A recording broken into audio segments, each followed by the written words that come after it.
नमस्कार दोस्तों, स्वागत है आपका हमारे यूट्यूब चैनल में जहां सबसे पहले गवर्नमेंट जॉब की नोटिफिकेशन आप लोगों तक पहुंचती है। तो आज की वीडियो बहुत ही इंपॉर्टेंट होने वाली है उन कैंडिडेट्स के लिए जो कैंडिडेट्स कंप्यूटर से संबंध रखते हैं, कंप्यूटर साइंस से संबंध रखते हैं या उस स्ट्रीम से उन्होंने स्टडी किया हुआ है। उनके लिए बहुत ही बढ़िया वैकेंसी निकल चुकी है विद वेरी हाई पे लेवल। ठीक है, तो वीडियो बहुत ही इंपॉर्टेंट होने वाली है और बने रहें मेरे साथ पूरी वीडियो में मैं स्टेप बाय स्टेप बताऊंगा कि कौन सी वैकेंसी निकली हुई है और कितने पद निकले हुए हैं, कैसे इस पोस्ट को अप्लाई करना है, एलिजिबिलिटी क्राइटेरिया क्या है और क्या-क्या आपका एग्ज़ाम लेवल जो है वो रहने वाला है। वीडियो में मैं पूरा जानकारी आपको स्टेप बाय स्टेप पूरा ओवरव्यू दूँगा। तो इससे पहले अगर आपने चैनल को सब्सक्राइब नहीं किया है तो चैनल को सब्सक्राइब प्लीज़ कर लीजिएगा और बेल आइकन को प्रेस कर लीजिएगा ताकि ऐसी ही इन्फॉर्मेटिव वीडियो सबसे पहले आप लोगों के पास पहुँचती रहे। तो चलिए वीडियो को शुरू करते हैं। तो Rajasthan staff selection board RSSB Jaipur की तरफ से एडवर्टाइजमेंट नंबर 7/2026 की तरफ से ये जो आपकी पोस्ट है सीनियर कंप्यूटर इंस्ट्रक्टर और बेसिक कंप्यूटर इंस्ट्रक्टर की जो पोस्ट है वो 3,951 पोस्ट निकल चुकी हैं। ठीक है, इसमें डिपार्टमेंट कौन सा है? Secondary education department and secondary education department. ठीक है, संस्कृत एजुकेशन डिपार्टमेंट। ठीक है, एज लिमिट आपकी 18 से 40 साल रहने वाली है और सिलेक्शन प्रोसेस जो आपका रहेगा वो कंप्यूटर बेस्ड टेस्ट रहेगा 200 नंबर का, डॉक्यूमेंट वेरिफिकेशन आपकी होगी और मेडिकल प्रोसेस रहेगा। तो ये सिंपल सा आपका सिलेक्शन प्रोसेस यहाँ पे रहने वाला है। अप्लाई इसको कैसे करना है आपको, ये आपको यहाँ पे आपको एसएसओ के थ्रू, एसएसओ के पोर्टल के थ्रू आपको यहाँ पे ऑनलाइन अप्लाई करना है, जिसकी जो वेबसाइट का नाम है sso.rajasthan.gov.in पे।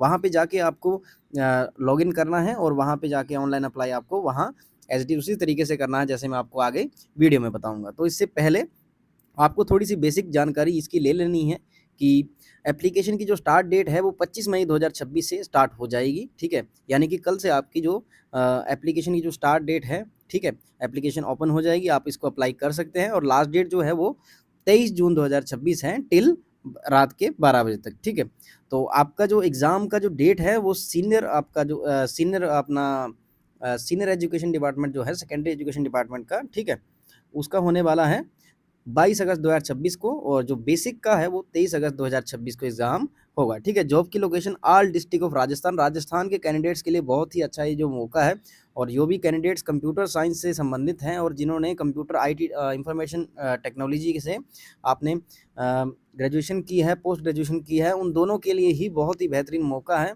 और स्पेशली मैं बताना चाहूँगा कि जो पे लेवल है बहुत ही हाई है इसमें और क्वालिफिकेशन जो है वो आपकी बिल्कुल मिनिमम मांगी गई है। ठीक है, तो ऑफिशियल वेबसाइट से आपको लॉगिन कर देना है। इसकी जो पोस्ट देख लेते हैं, सीनियर कंप्यूटर इंस्ट्रक्टर की 322 पोस्ट हैं जिसमें पे लेवल 10 में आप आते हो। इसका पे स्केल 56,000 से 1,78,000 के करीबन आपको इसके बीच में आपकी पेमेंट रहने वाली है। तो पे लेवल बहुत ही हाई है दोस्तों इसका। ठीक है, एग्ज़ाम डेट जो है आपकी वो 22 अगस्त 2026 की है और क्वालिफिकेशन आपकी क्या चाहिए, master of engineering, master tech, MCA या फिर एमएससी। ठीक है, बेसिक कंप्यूटर इंस्ट्रक्टर के लिए आपकी 3629 पोस्ट है और पे लेवल 8 के अंतर्गत आप आते हो और 47,600 से लेके 1,51,000 तक आपकी बेसिक जो आपकी जो पेमेंट है वो रहेगी। ठीक है, तो 23 अगस्त 2026 को ये भी इसका एग्ज़ाम रहेगा और ग्रेजुएशन आप पास होने चाहिए प्लस आप पीजी डीसीए किए होने चाहिए या फिर बीसीए या फिर आपने बीटेक करी होनी चाहिए। ठीक है, इसके बाद इम्पोर्टेंट जो डेट्स की बात कर लेते हैं। तो 23 जून की तक आपका जो लास्ट डेट है इसका फॉर्म भरने का और अगर आपको यदि आपको करेक्शन करना है तो उसके लिए भी आप करेक्शन कर सकते हैं विद इन 26 जून से पहले पहले आपको ये करना है। 23 जून से 26 जून के बीच में 3 दिन का आपको जो क्लोजर के बीच में करेक्शन विंडो मिलेगा जिसका आपको फ़ी पेमेंट करना पड़ेगा 300 रुपये। यानी कि अगर आपसे कोई फॉर्म भरने में गलती हो जाती है तो आप उसको करेक्ट कर सकते हैं। ठीक है, तो एडमिट कार्ड जो है वो आपको वहाँ पे ही नोटिफाई कर दिया जाएगा। आरएसएसबी rajasthan.gov.in की ऑफिशियल वेबसाइट पे ही एडमिट कार्ड भी इसका रिलीज़ कर दिया जाएगा, जिसका मैं अलग से वीडियो आप लोगों को बना के शेयर कर दूंगा। ठीक है, तो सीनियर कंप्यूटर इंस्ट्रक्टर के लिए 22 अगस्त है और बेसिक कंप्यूटर इंस्ट्रक्टर के लिए 23 अगस्त जो एग्ज़ाम की डेट है। ठीक है, और जो रिजल्ट का डिक्लेरेशन होगा वो आफ्टर जो इसका सिलेक्शन प्रोसेस के बाद होगा। ठीक है, तो इसके बाद बात कर लेते हैं इनकी जो डिपार्टमेंट की जो वैकेंसी है वो किस शेड्यूल्ड एरिया और नॉन शेड्यूल्ड एरिया वाइज इसको बांट रखा है। और सेकेंडरी एजुकेशन में सीनियर कंप्यूटर इंस्ट्रक्टर के लिए 268 पोस्ट है नॉन शेड्यूल्ड एरिया के लिए, और शेड्यूल्ड एरिया के लिए 32 पोस्ट रखी गई हैं। टोटल पोस्ट 300 हैं, और सेकेंडरी एजुकेशन के लिए बेसिक कंप्यूटर इंस्ट्रक्टर की 2736 पोस्ट है, और 679 जो है शेड्यूल्ड एरिया के लिए रिजर्व कैटेगरी रिजर्व जो पोस्ट रखी गई है। टोटल पोस्ट 3415 है। संस्कृत एजुकेशन के लिए सीनियर कंप्यूटर इंस्ट्रक्टर के लिए 20 पोस्ट रखी गई है नॉन शेड्यूल्ड एरिया के लिए, और 2 पोस्ट रखी गई है शेड्यूल्ड एरिया के लिए। टोटल 22 पोस्ट है, और Sanskrit education basic computer instructor के लिए 200 पोस्ट टोटल है, और 14 पोस्ट जिसमें 200 पोस्ट नॉन शेड्यूल्ड एरिया के लिए रखी गई, नॉन शेड्यूल्ड एरिया के लिए रखी गई है, और 14 पोस्ट शेड्यूल्ड एरिया के लिए रखी गई है, जिसमें 214 पोस्ट आपकी टोटल जो है हो जाएंगी। तो इसी प्रकार 3951 पोस्ट टोटल रखी गई है, और इसमें रिलैक्सेशन भी दिया गया है category wise. Scheduled caste SC के लिए 16%, और शेड्यूल्ड ट्राइब एसटी के लिए 12%, अदर बैकवर्ड क्लास ओबीसी के लिए 21%, और एमबीसी के लिए मोस्ट बैकवर्ड क्लास जो है उसके लिए 5%। इकोनॉमिकल वीकर सेक्शन ईडब्ल्यूएस के लिए 10% है, और सहारिया जनजाति के लिए 4% है। रिमेनिंग अनरिजर्व के लिए 40% रिजर्वेशन है। ठीक है, वुमेन के लिए 30% रिलैक्सेशन है, और एक्स सर्विसमैन के लिए 12.5% रिलैक्सेशन यहाँ पे दिया गया है, और आउटस्टैंडिंग जो स्पोर्ट्समैन है उनके लिए भी रिलैक्सेशन है 2% के लिए। ठीक है, और बात कर लेते हैं इसकी एजुकेशन क्वालिफिकेशन की, एलिजिबिलिटी आपकी क्या होनी चाहिए। ठीक है, तो सीनियर कंप्यूटर इंस्ट्रक्टर के लिए आपने, ठीक है, मास्टर इंजीनियरिंग की होनी चाहिए, master tech in computer science, IT, ECE, double E, triple E, ETE, EIE, या फिर आपने एमएससी इन कंप्यूटर साइंस, या फिर आईटी और एमसीए बी लेवल, सी लेवल, और इक्विवेलेंट हाई क्वालिफिकेशन आपकी इसके कंसर्न पोस्ट के लिए होनी चाहिए। प्लस आपका वर्किंग नॉलेज होनी चाहिए आपकी हिंदी, देवनागरी में और राजस्थानी कल्चर में। ठीक है, तो बेसिक कंप्यूटर इंस्ट्रक्टर की जो एजुकेशन क्वालिफिकेशन है वो ग्रेजुएट आप होने चाहिए, प्लस ए लेवल, या फिर पीजीडीसी आपका मिनिमम 1 साल का होना चाहिए, या फिर आपने bachelor of engineering BTech in computer science, IT, ECE, double E, triple E, EIC, या फिर टीआई में बीएससी इन कंप्यूटर, या फिर आईटी और बीसीए किसी भी हायर क्वालिफिकेशन जो रिकॉग्नाइज गवर्नमेंट इंस्टीट्यूट है वहाँ से आपने की होनी चाहिए। ठीक है, तो ये एजुकेशन क्वालिफिकेशन है। सेम इसमें भी आपको हिंदी की, देवनागरी की जो वर्किंग नॉलेज होनी चाहिए, और आपको राजस्थानी कल्चर की भी नॉलेज थोड़ी बहुत होनी चाहिए। ठीक है, एज लिमिट की बात करें तो एज लिमिट जनरल के लिए 45 ईयर्स है, और जनरल फीमेल के लिए 45 ईयर्स है, 5 साल का रिलैक्सेशन है।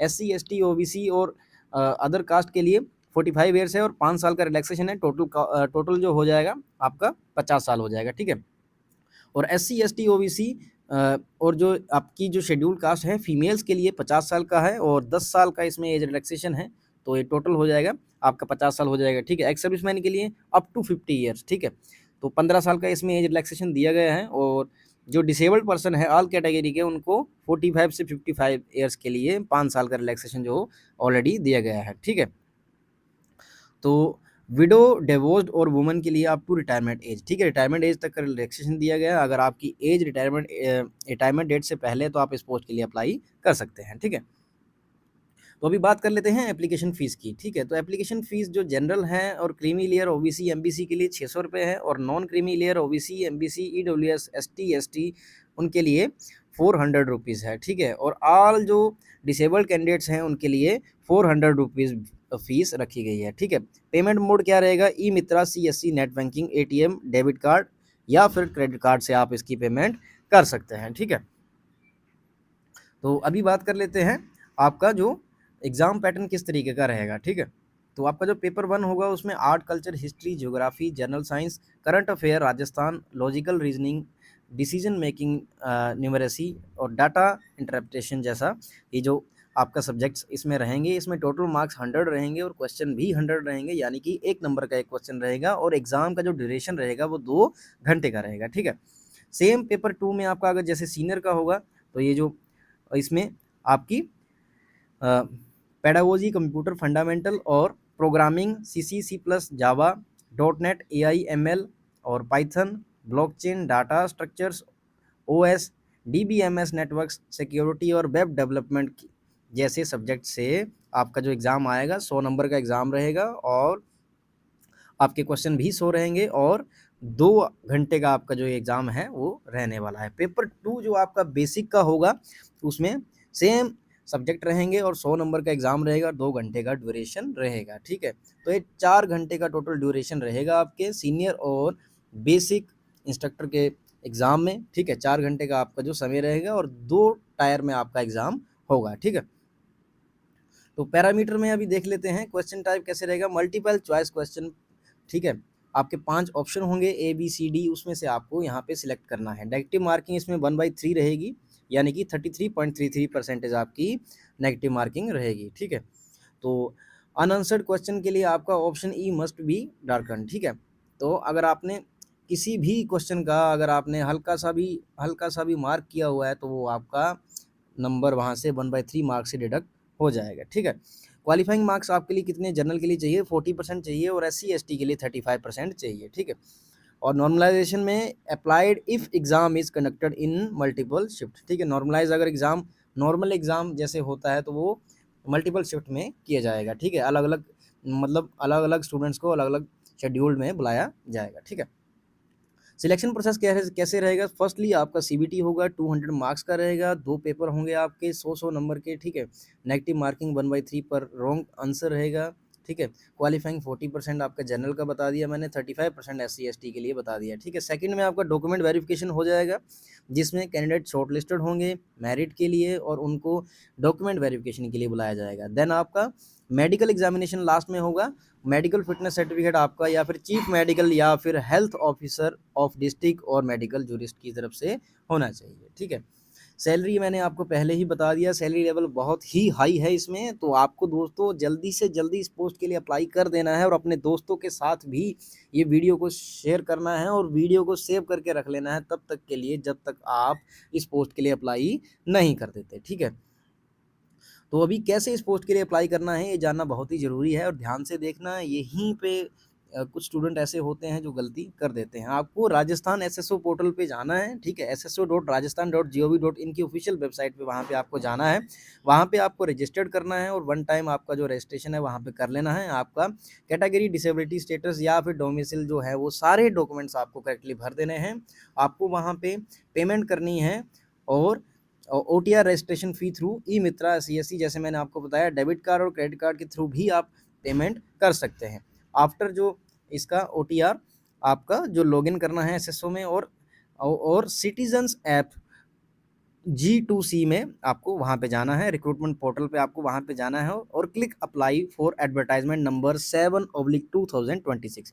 7/2026 आपको दोस्तों नोट करके रख लेना है, क्योंकि यही वो एडवर्टाइजमेंट नंबर है जिसमें ये एग्ज़ाम की जो वैकेंसी है वो निकली हुई है, ठीक है? आपको आपकी बेसिक डिटेल्स भरनी है, एजुकेशन क्वालिफिकेशन डिपार्टमेंट के जो सारे आपके जो डॉक्यूमेंट्स हैं वो सब अपलोड करने हैं और प्रेफरेंस देनी है जिस भी स्ट्रीम से आप अप्लाई कर रहे हो, ठीक है? अपलोड करने हैं डॉक्यूमेंट, ठीक है? क्वालिफिकेशन सर्टिफिकेट करने हैं, कैटेगरी सर्टिफिकेट करना है, डोमिसाइल डिसेबिलिटी सर्टिफिकेट, अगर आप डिसेबल्ड हैं तो आपको एज रिलैक्सेशन भी वहाँ पे मिल जाएगा, ठीक है? तो आपको वहाँ पे वेरीफाई करना है और ध्यान से एक बार लास्ट में उसको फॉर्म को प्रीव्यू करना है, देन फाइनल सबमिट कर देना है और सबमिट करने के बाद आपको उसका जो वहाँ पे रजिस्ट्रेशन सर्टिफिकेट होगा, आपका जो वहाँ पे रजिस्ट्रेशन नंबर होगा उसको प्रिंट आउट लेके रख लेना है, ताकि आगे का जो भी फर्दर कॉरेस्पॉन्डेंस होगा वो उसी रजिस्ट्रेशन नंबर के थ्रू, उसी ईमेल के थ्रू, उसी मोबाइल नंबर के थ्रू आपका होगा। जो भी जानकारी आपको होगी, एडमिट कार्ड होगा, वो उसी के थ्रू आपको बता दिया जाएगा, ठीक है? तो ये रही थोड़ी बेसिक सी जानकारी आपकी जो कंप्यूटर इंस्ट्रक्टर की जो पोस्ट निकली हुई है। अगर आपको वीडियो ये इन्फॉर्मेटिव लगी हो तो अपने दोस्तों के साथ ज़रूर शेयर कीजिएगा, ताकि ज़्यादा से ज़्यादा कैंडिडेट इसमें अप्लाई कर सकें और नौकरी पा सकें। देखो दोस्तों, मेरा जो सपना था वो मैं पूरा नहीं कर सका, पर आपका जो सपना है वो पूरा होना चाहिए किसी भी तरीके से, और मैं इसमें डेली तत्पर रहता हूँ। और अगर आपने चैनल को सब्सक्राइब नहीं किया है तो चैनल को सब्सक्राइब करना है और बेल आइकन को प्रेस करना है और हल्का सा एक कमेंट कर देना है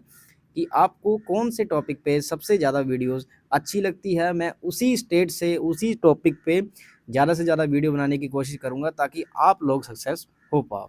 तब तक के लिए जय हिंद, जय भारत।